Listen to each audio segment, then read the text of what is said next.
काय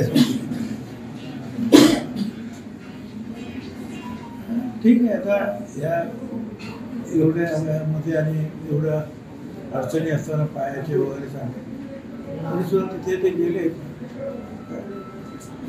माझ्या दृष्टीने तर ठीक आहे, कौतुकास्पद आहे की तिथे जाणं सुद्धा झालं.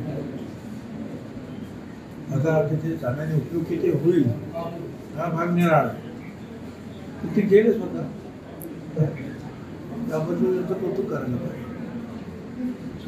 दुसरा विषय असा आहे, त्याच्या उगीच लोकांना वैर करायचं काम करते वगैरे सगळे. तुम्ही लोकांना अशा कांठाळ्यापासून जर वैर केलं तर तुम्हाला कोण मतं देईल मग? काय त्यामुळे जे काय आहे ते शांततेनं वाजवत बसा तुम्ही. काय काही हरकत नाही, निवडून देणं फार कठीण आहे, पण वाजवीत बसायला काय हरकत आहे? वाजवू द्या.